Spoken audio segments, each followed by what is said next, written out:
Assalamu alaikum, myself Manzar Haider, or my topic is the scapula of ox. It is a flat and triangular bone. It is a part of pectoral girdle, back of the thorax, over the ribs. हम इसको shoulder blade भी कहते हैं और हम इसको stylopodium भी कहते हैं because it is a single bony element just like a femur and radius. उसके अलावा इसके पास दो सरफेसेस होती हैं और 3 एंगल्स होती हैं और 3 बॉर्डर्स होते हैं।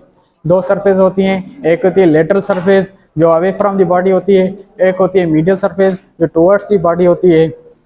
हम अब आते हैं लेटरल सरफेस पे। लेटरल सरफेस पे जो होता है वो स्केपुलर स्पाइन होता है जो लेटरल सरफेस को डिवाइड करता है इनटू 2 अनइक्वल हाफ्स। एक होता है सुप्रास्पाइनियस फोसा, एक होता है इंफ्रास्पाइनियस फोसा। और सुप्रास्पाइनियस फोसा पे जो मसल्स होते हैं हम उनको सुप्रास्पाइनियस मसल्स कहते हैं और जो इंफ्रा पे होते हैं हम उनको इंफ्रास्पाइनियस मसल्स कहते हैं। हम आते हैं अब बॉर्डर्स पे। इसके 3 बॉर्डर्स होते हैं, cranial border, caudal border and dorsal border. Cranial border जो होता है वो शार्प होता है और थिक होता है और उसके जो मसल्स होते हैं वो टेरिस मेजर मसल्स होते हैं और जो कॉर्डल बॉर्डर पे होते हैं वहाँ पे टेरिस मेजर मसल्स होते हैं। और जो डॉर्सल बॉर्डर होता है वो beards a Ben with cartilage, वो जो फ्रिक्शन को रिड्यूस करता है। जो डॉर्सल बॉर्डर होती है वहाँ पे कार्टिलेज होता है जो बॉडी से अटैच होता है और वो फ्रिक्शन को जो है रिड्यूस करता है। उसके बाद आते हैं 3 एंगल्स हैं, cranial angle, caudal angle and ventral angle. Ventral angle पे जो है ग्लेनोइड कैविटी है और सुप्रा ग्लेनोइड ट्यूबरकल है। और सुप्रा ग्लेनोइड ट्यूबरकल जो होता है वो आर्टिकुलेट करता है ह्यूमरस के हेड के साथ।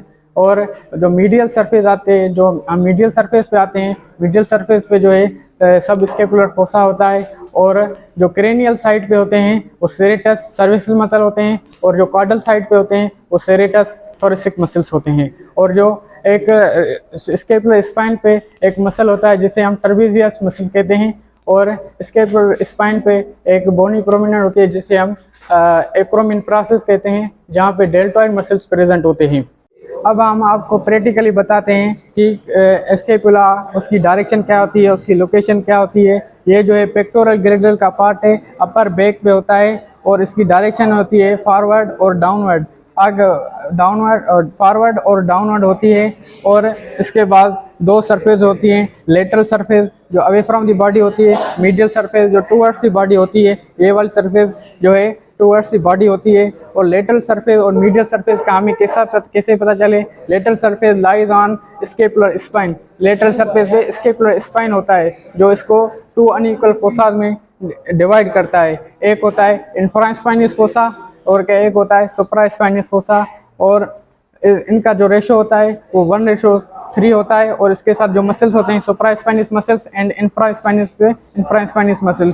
और ये होता है एक्रोमिन प्रोसेस जहाँ पे डेल्टॉइड मसल्स ऐड होते हैं। और इसके स्केपुलर स्पाइन पे जो होते हैं वो ट्रेपेजियस मसल्स होते हैं। यहाँ पे जो है 3 एंगल्स होती हैं, cranial angle, caudal angle and ventral angle. और 3 बॉर्डर्स होते हैं, cranial border, caudal border and dorsal border. Dorsal border जो है बॉडी से अटैच होता है कार्टिलेज से और ये फ्रिक्शन को रिड्यूस करता है। और नीचे से जो वेंट्रल एंगल होती है वहाँ पे होती है ग्लेनोइड कैविटी। ग्लेनोइड कैविटी जो है वो आर्टिकुलेट करती है ह्यूमरस के साथ, ह्यूमरस के हेड के साथ आर्टिकुलेट करती है। और यहाँ पे होता है सब सुप्रा ग्लेनोइड ट्यूबरकल। 2 सरफेस होते हैं जिसमें हमें आपको मैंने लेटरल सरफेस बता दिया। अब हम बताता हूँ मीडियल सरफेस। मीडियल सरफेस पे जो है सब स्केपुलर फोसा होता है और ये जो है शैलो होता है और रफ एरिया होता है जहाँ पे मसल्स की अटैचमेंट होती है। एक ये सेरेटस थोरेसिक